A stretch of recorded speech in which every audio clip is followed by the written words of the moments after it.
probably never leave me. And it was not necessarily in my treatment, but in the treatment of somebody else that I observed. This is this person who's unable to speak.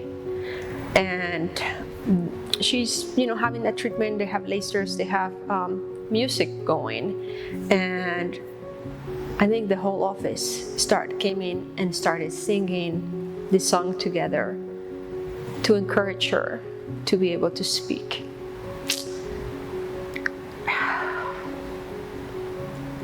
And you just don't find that everywhere. That compassion for someone, and that the uniqueness to come and want to be a part of it and sing with joy and love, like that will probably never leave my mind. Like I honestly, I got goosebumps when I was watching it, and I thought, oh, God is most definitely present here. So as a caregiver, you hold so much of their trauma in yourself. For me personally, I was trying to take his trauma, trying to take his pain, trying to take all of that into my own body so that he didn't have to feel that. And I thought that I had let it go, but until I sat with Dr. Jerry, I had not let go of it, obviously, because I still felt that tension in my body. But as soon as she did that to me, it was like a full release of just everything. And I let out a huge breath, and Jaden let out a huge breath at the exact same time that I did. We're so connected that if I let my trauma go from this situation, he'll feel that trauma leave his body too. And then he can feel the peace, then I think he has the opportunity to heal.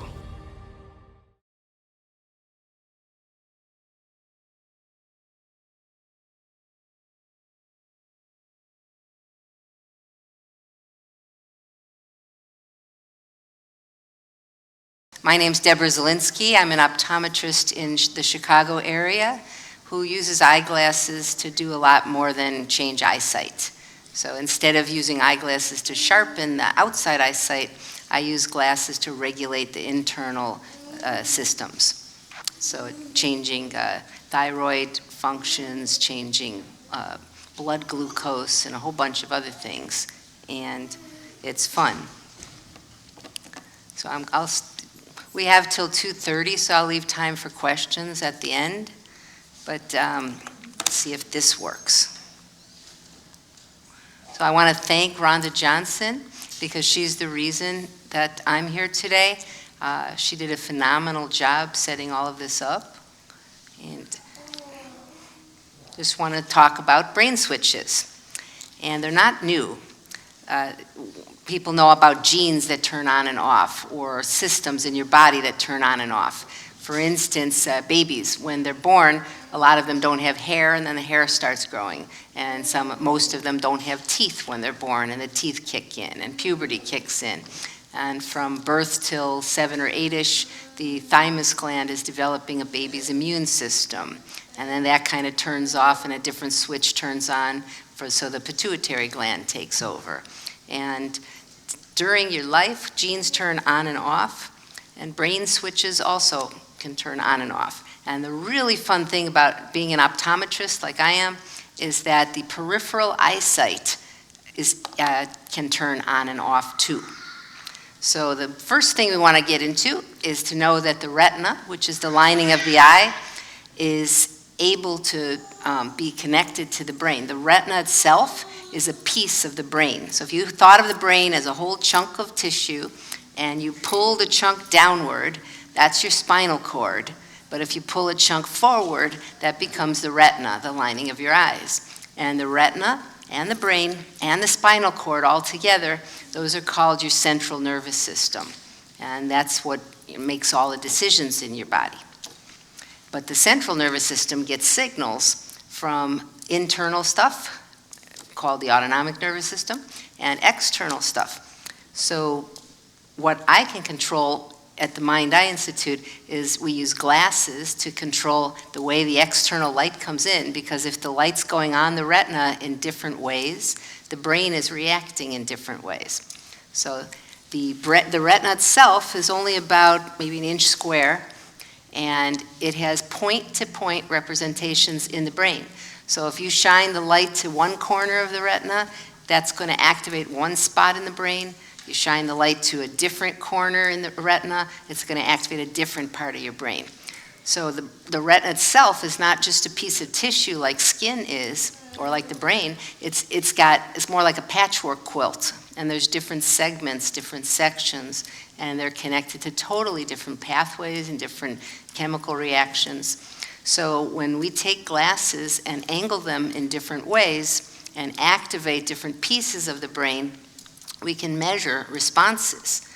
And then on top of that, not just changing the outside information coming in, but we can also work on thinking and different games to build visual skills.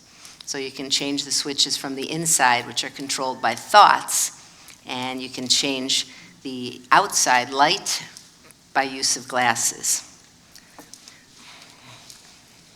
Let's see what we got here. So visual processing has two different types of brain switches. One switch governs the outside surroundings. So like if I said to you, how many people in this room have a beard? When you look around to think of that answer, then you can give it to me and say, one person, two people have beards. But what if I said now, how many people in the room have blonde hair? Now you got to go back and relook at the room because your brain thought of something different. So when you scan for different reasons. If you're scanning for in a waiting room and you're trying to find a person, you're going to put the person's image in your head and then scan looking specifically for that person. You might not be seeing everything else that's going on. So scanning is governed by brain activity. And the brain chooses when to scan, how to scan the environment. Then there's a different part of the brain that visualizes. So if I asked you all to visualize a dog, and some of you might visualize a Chihuahua, and some of you might visualize a Great Dane, some of you might visualize just a piece of, like just the head of a dog, some of you might visualize a dog running on the beach or running inside. So everybody is uniquely visualizing information, and everybody's experiences are different. So when you ask somebody to visualize, they attach an emotion onto that too. So we try to work with patients to see what makes them tick, what do they enjoy doing. So if I have a child who doesn't want to read and can't read and it's really frustrating, but they love basketball, we can make them read about basketball. Then it's a whole different emotional charge. So the eye examination has to change. It's got to include brain activity because the brain is controlling the eyes. Traditional eye testing tests the eyesight through looking at letters on a chart. They don't move. So if you cover one eye up and you block the other eye off and you say, look through this little hole at a non-moving letter, and I'll give you the best glasses to see it the sharpest, and then you do the other one with the other eye, and then you say, here's your glasses, now go walk around with moving targets and deal with the whole periphery, even though we only check straight ahead. And usually an eye test is done in a darkened room, but people walk around in bright sunlight. So it's not all the same. There's the peripheral eyesight has a lot of connections to scanning ability, navigating, judging space, judging size. The peripheral eyesight is actually used more than the central eyesight. The central eyesight is slower and it's just used for details, as we'll see later. So if you use your peripheral eyesight because something catches your attention and then you don't want to bother with it, then you're not even going to aim and focus and put your central eyesight on it. The central eyesight's slower, and we're testing the slowest thing. So when you leave here today, so far we've talked about two important things. One is that the retina is an actual piece of your brain, so that as your brain activity changes, the retinal activity changes. And the second thing is that the central eyesight is the slowest pathway and only happens when you consciously want to see details about something, and it's not the piece of your eye that you use all the time. I was doing exercises with somebody over the internet. So I had a trainer on WhatsApp, like on Zoom, and he was telling me to, put my hands here, move my elbows, do this. And it was at 6:45 in the morning, and I'm not an early morning person. And it was so funny because I realized I understood what he said, but then there was a fight going on inside my head of, I don't want to, but I have to. I really want to do this because I need to lose some weight. I really need to do this because I want to get in shape, but I don't want to because I'm tired. So all of that went in my head before I moved my leg muscles, before I did the arm muscles. There was an awful lot of going on to make me eventually move my muscles. And then I started thinking, eye muscles are the same way. That you don't move your eye muscles till the brain tells the eye muscles to move. And the brain activity has to be interesting enough to bother making you point and look and focus and zoom in on a target. And if whatever you're looking at is not interesting enough, then people can often misdiagnose children. So you get some children, and the eye doctor will say, follow a target that's moving, like this. And follow. And if the target's not very interesting to a child, they're not going to follow. Why should they put all their energy to do that? So then the doctor writes down, cannot follow, eye movements are poor, that's the diagnosis. Now let's do some therapy and make those eye movements good. But usually it's a brain issue. It's either a lack of interest, lack of motivation, or it's a misjudgment. If I think that the target is here when it's really over there, or if I think it's farther away and it's really closer, then where I aim my eyes won't be the right place. And then again, it gets frustrating of, okay, I aim my eyes too close, no, too far, no, middle, and then it's like, I don't want to bother. It takes a ton of energy, and it requires a lot of information. So let me see what we got here. There are different types of brains, and they all have to coordinate. There's an emotional brain that deals with tagging emotions onto everything you're doing and experiences. There's a reflex brain, and there's different kinds of reflex brains. There's some for motor movements, like posture and balance, and then there's other parts of the brain that govern digestion. And then there's other parts of the brain that govern like heart rate and your pupils moving. So a lot of reflexes. And then there's the thinking brain. And all of them have to work as a team. And the thinking brain has different segments too of what's learned versus what's brand new. So 94% of the surroundings is not where your conscious attention is. So when you have the eye chart, like I was saying earlier, and you're pointing your eye to letter, that's only 6% of what you're looking at. The entire other surroundings, 94% of your surroundings is pouring in your eyes. And there's also auditory stimuli pouring in. And that's the part that's not tested. Yet it's the more important part. And the peripheral eyesight is connected to emotions, behavior, energy levels, metabolism. So that's the piece that can be switched on and off.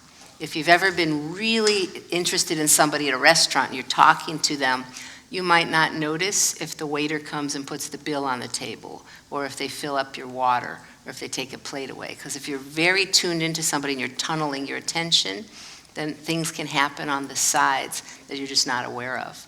That's the turning off switch. And sometimes children who have brain injuries turn off those switches and they're not paying attention here, but then something sudden will move or something will make a big sound and then they startle.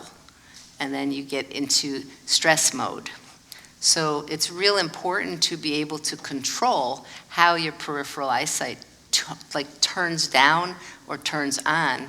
And the ultimate would be to have this. Oops. I didn't realize this was going on, sorry.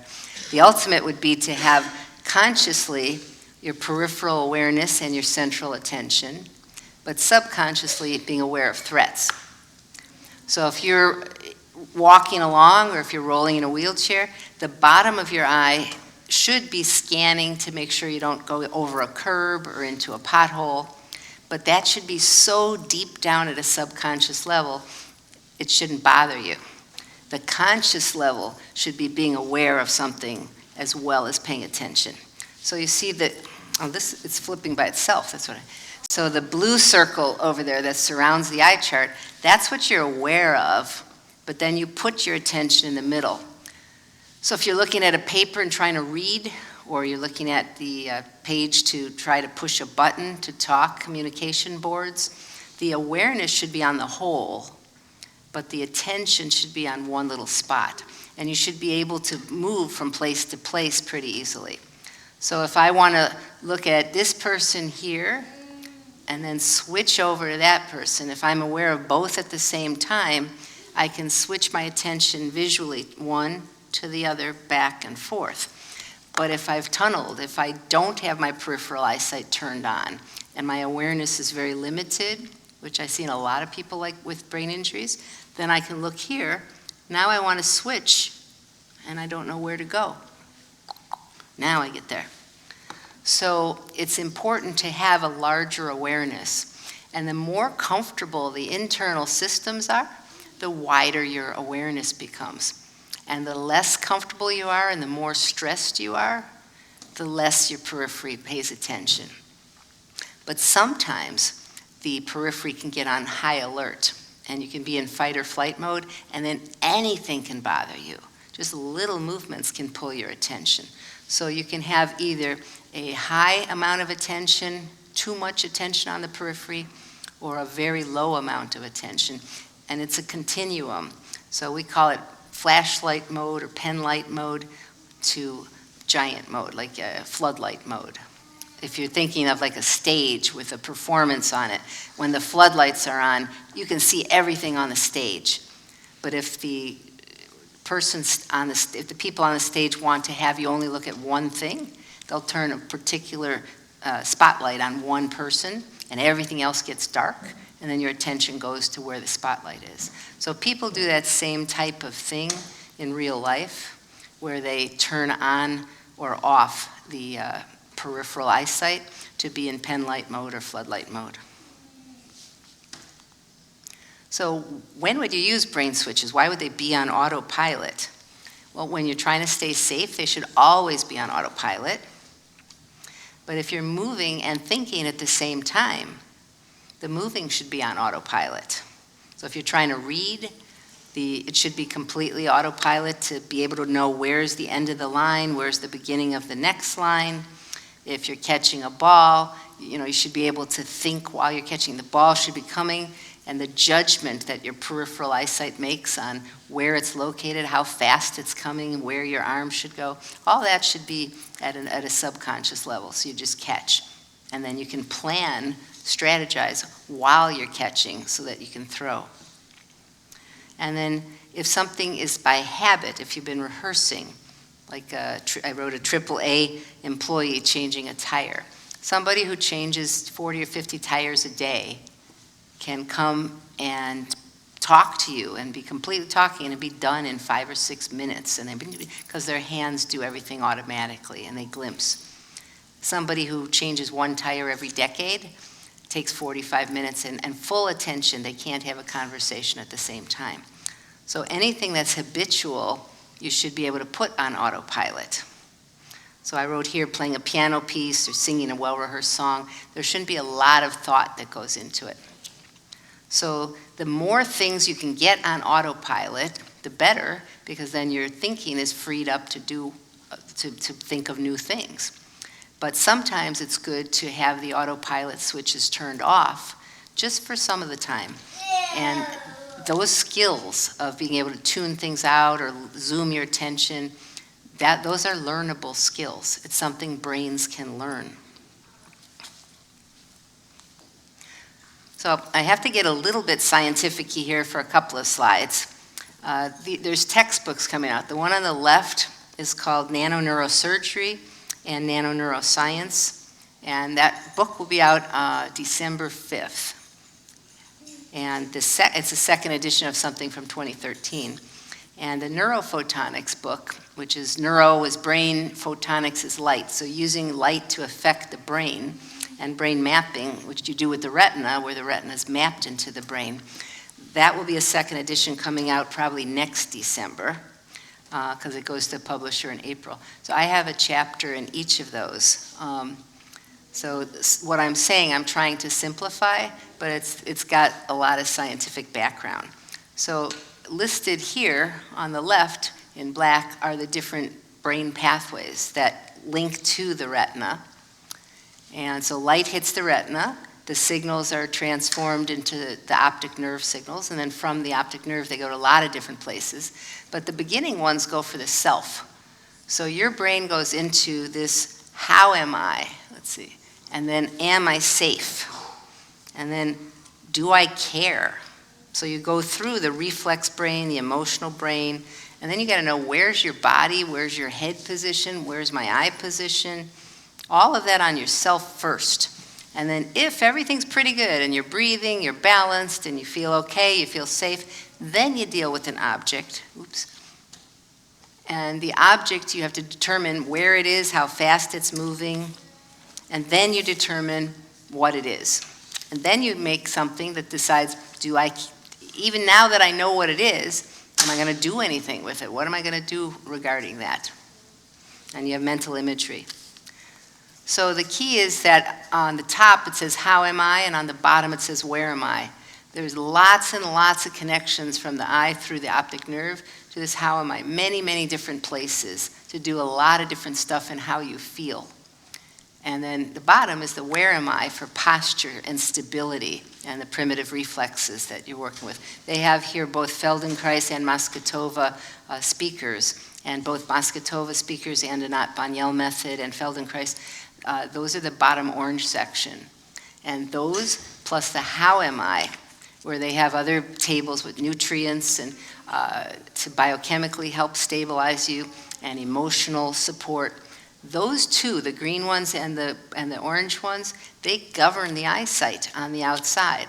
So if you feel good and you're balanced, then all of a sudden your peripheral eyesight wakes up and you're aware of everything, and then you could explore. But if you don't feel good or you're not balanced, all your attention just zooms inward and you have this little tunnel, and it's like looking at the world through a drinking straw. So here's a different way to look at it. There's 120 million rods in each eye, but when they come out of the optic nerve, there's only 1.2 million. So there's 1.2 million neurons in each optic nerve. Some of them have nothing to do with eyesight, and some do. But the ones that don't have to do with eyesight, the ones over on the left side, they're called non-image forming. And the ones that have to do with eyesight are called image forming. And these are the reflex ones. These are the emotional brain ones. And these are the thinking brain ones. And the 20/20 that everybody's used to is the very, very last, very slowest thing. So we have to change the way the eye exams are going, especially for somebody whose brain is not working at 100% efficiency. Because using the slowest thing, I always say to people, it's like talking in a restaurant and saying, well, the waitress brought me my food so late, we might as well replace the waitress. But they're not looking at what's going on behind the scenes to see if the food got dropped, the order got lost, they had to run the dishwasher and there were no clean plates. There's so much that could have happened in a restaurant to make a waitress not hand you food on time that, by not looking at all that, you're missing something. So that's what an eye exam does. It's looking at the last, slowest pathway, only central, only when there's conscious attention, and ignoring a lot of the switches in the brain that command the peripheral eyesight to scan and navigate and then put central attention on. So that's the end of the science lecture. But just to show you that the third point to remember is that lots and lots and lots of stuff happens in the brain. This is what happens before you aim and focus. So some people talk about convergence problems. I have many patients coming in. My kid has a convergence problem. But convergence is another word for aiming. But these are the precursors. So you have the how am I and where am I, all about yourself again, as the primitive reflex brain. And then you have all, that's on the orange on the left. And then you have the blue ones on the top, that's the emotional brain of am I safe and do I care?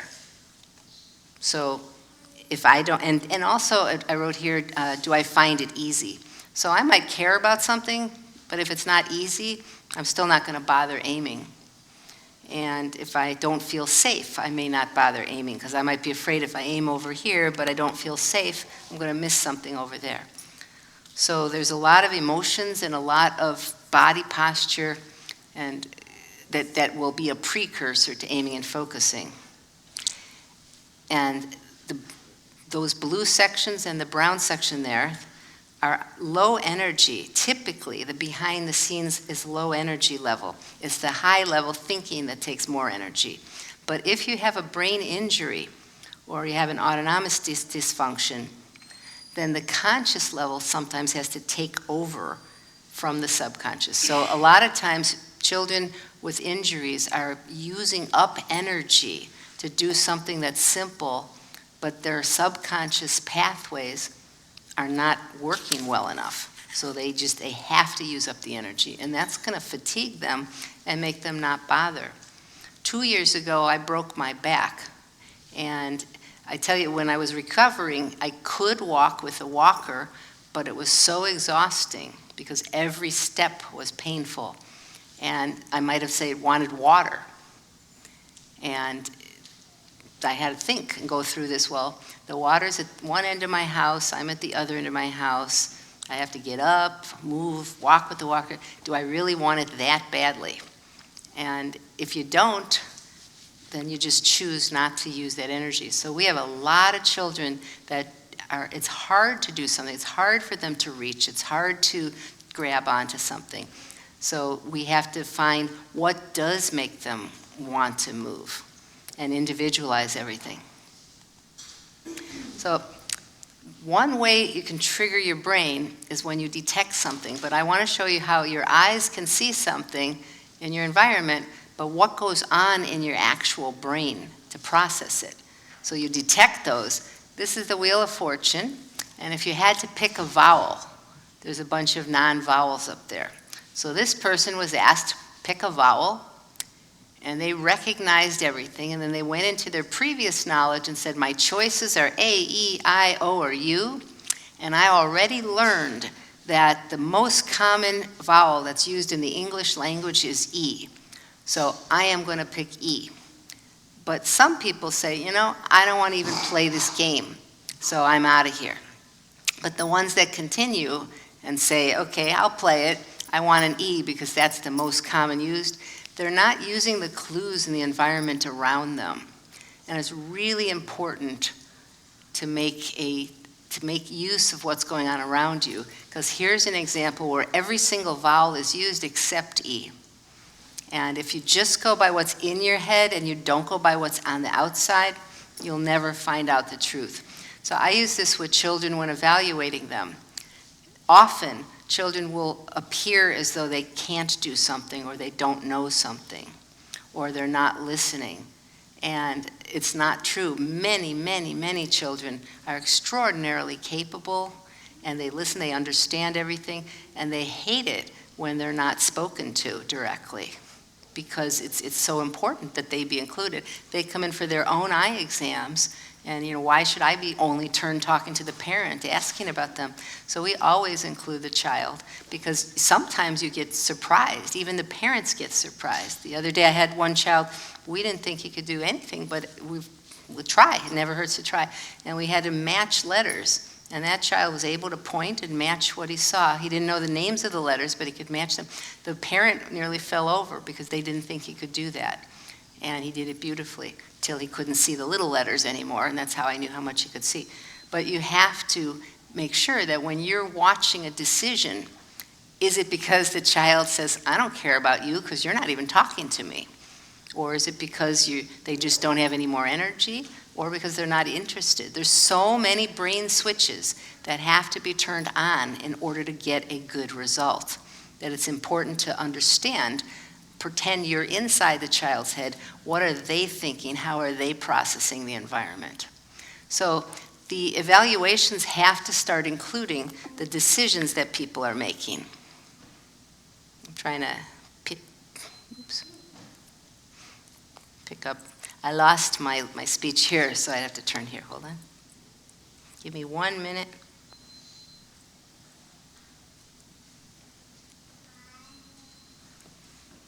You know what? I lost the internet connection. That's what happened. I can do it looking here instead of finding it. So how do patients coordinate all of their brains, and how do they turn their eye switches on and off? It's important to know decisions because the decisions that your brain makes affect what the observer is going to observe. So for instance, if I put glasses on somebody that makes the space push forward on one side and pull closer on another side, they're going to move their shoulders. But their hip position depends on their personality. So if I say move your eyes, they move their eyes, and then their head, and then their shoulders. But now they have two choices. Their brain could say, okay, body will rotate all the way. Their hips go with the body. Or their brain could say, no, when my upper body goes this way, I'm counterbalancing with my hips going the other way. Or they could say, I'm not even going to move my eyes. I'll just move my head the whole way. So you're watching what decisions they make with the motor skills that they have. And there's a lot of differences in people because they uniquely base their personality on what's going on. So we've got glasses that can shift the shoulders backwards and forwards. We've got glasses that can shift the hips. There's ones that rotate the shoulders. So you can rotate the shoulders one way or the other. You can push the shoulders back or forward with different glasses. You can shift the hips so you lean forward, lean backwards, or you rotate the hips one way or the other. You can crop out the top and the bottom or you can crop out the sides. So when I'm looking at changing glasses, I'll change all those, and we'll do it two ways. We'll see how the child behaves, we'll observe what's going on, but we also can use a light to watch the electrical activity in their brain. Because as I said, the retina is part of the brain. So if you're engaged in the environment, there's a whole bunch of activity on the retina. And if you're kind of daydreaming and not bothering to look at what somebody's saying or showing you, then there's not very much activity. When there's a lot of activity in the retina, the blood flows fast. When there's little activity and you're daydreaming, there's not as much blood flow. So there's a way with a light we can look at the blood flow and the electrical activity, and we could say, oh, this part of your brain really is active, or this part of your brain is really not active. So there's plenty we can do to watch. We can also crop out on angles too. So what I do is work with the eyes and the ears and how they connect. But a lot of optometrists and neuroscientists set the stage. My mentor was Dr. Albert Sutton, and his mentor was Dr. Skeffington. And each person along the way asked a question. My mentor asked why people would respond differently to the same treatment. You get two children with the exact same issues, and one gets better and one doesn't get better. What's the difference? And then Dr. Skeffington, his mentor from the 1930s and 40s, said, why would somebody reject glasses that make them see clearly? So Dr. Skeffington found out, well, there's two systems. The part of the glasses that makes you see clearly is that 6% central eyesight. But the part that makes you see the space around you and be comfortable or not comfortable, that's a whole different processing section. So that's what Skeffington found. And then my doctor, Dr. Sutton, he found that some children got better and some didn't because there was a biochemical difference, a vitamin deficiency or some other chemical thing going on. It's not just their brain saying, I want to. You have to have all the infrastructure. So my question for the last 32 years was, why do glasses make sounds move around? So we can use glasses to move sounds around. And if you put glasses on where people are comfortable and the sounds and sights match each other, they're happy. And they don't really care about as much central eyesight because the central eyesight is really used to see targets that are 1/4 of an inch tall, 20 feet away. and that was the standard made back 160 years ago.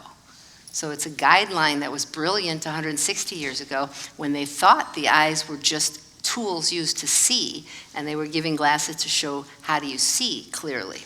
But now, with all the new research, we found that there's so much connected to the retina and the optic nerve because it's an actual piece of the brain that the eye-ear connection is crucial for making the body comfortable. And the more comfortable it is on the inside, the more the periphery turns on the outside. So the glasses that we make, we're called brainwear, and the news here showed that these life-changing glasses were prescribed for the 94%. When you prescribe glasses for that periphery and to make the eyes and ears link together, it changes people's lives because they're so much more comfortable. Here's what glasses did for a person with encephalitis. It's funny, she happens to live in Austin, but let's see if this makes noise, if you can hear. Pain ongoing,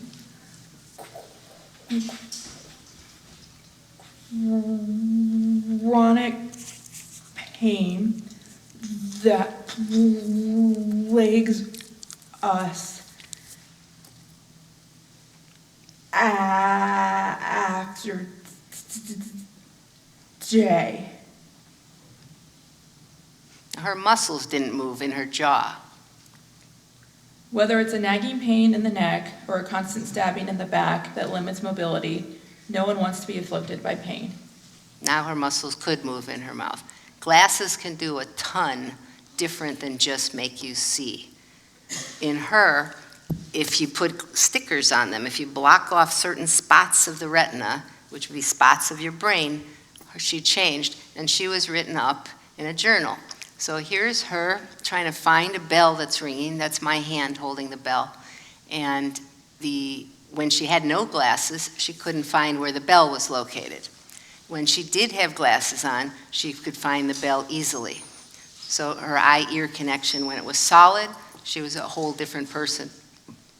This is published in a journal for encephalitis, and it was written up, it just got published a couple of months ago, and on the right-hand side are the different pairs of glasses she had. And then there's also brain activity that was measured. So when she puts different glasses on, because sometimes she can walk and sometimes she can't talk and sometimes she can move one leg but not the other, it's fascinating. And the encephalitis community is interested in what are we doing with these glasses? Nobody knew you could use glasses to make your brain be different. So I want to leave time to answer a bunch of questions if you have any, but the take-home point for you would be to know that the retina changes, influence brain activity. So when you put glasses on, if you put my glasses on, you might say, ew, these don't feel good, I don't like them, they're uncomfortable, because they're not meant for you. But people don't realize that even when you have 20/20 eyesight and you could see great, that's the 6% straight ahead of you, you might need glasses to make you feel better. You can get glasses that make you feel worse, but there's also glasses that can make you feel better. So when a lot of times you'll have children, you'll get them glasses and they'll pull them off. They don't want to wear them. And that they're telling you, I hate this 6%.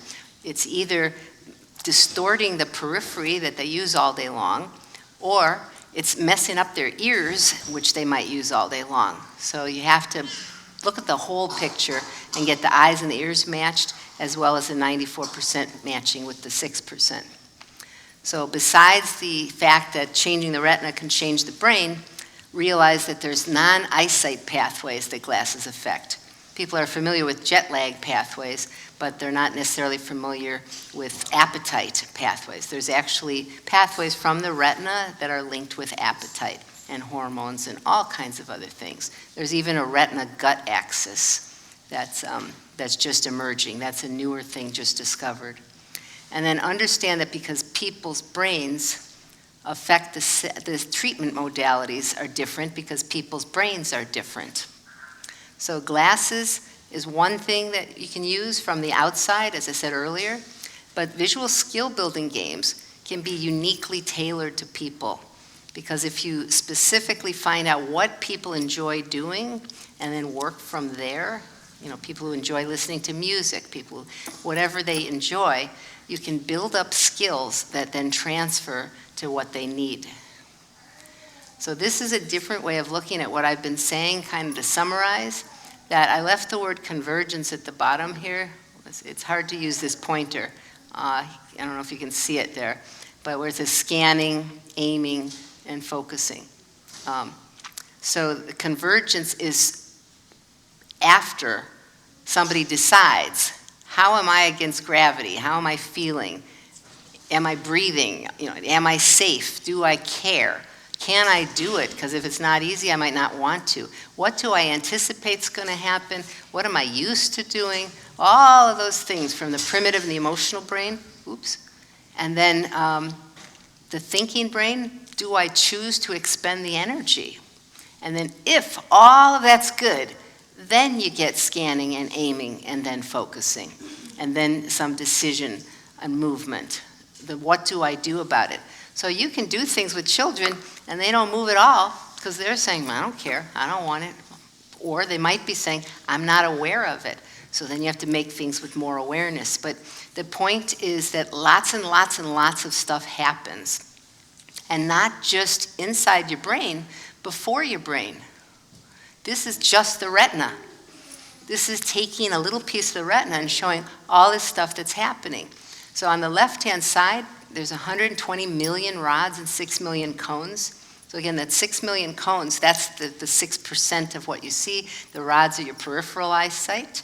And the 120 million of them turn into 35 million in the middle, a different cell.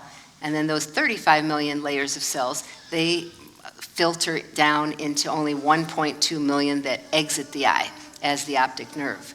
So you get 120 million on the one end, and then only 1.2 million on the other end. So lots and lots happens in the retina. So when you shine light different ways, you're affecting many different kinds of cells. Then you have, after the light comes out of the retina, you have what I showed you earlier, many, many, many different signals. And the 20/20 eyesight is just one of the blue ones. That's it.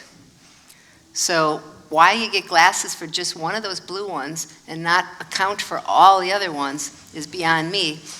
It's because 160 years ago, they didn't know all those other ones existed. The orange ones were just discovered about 50 years ago. And all the green ones on the top, that's new in people. They just discovered them in humans about 7 or 8 years ago. So the discoveries are in neuroscience, but they're not yet into eye care. And there's a delay between when the science comes out and then eventually gets to the schools, and then the schools teach it.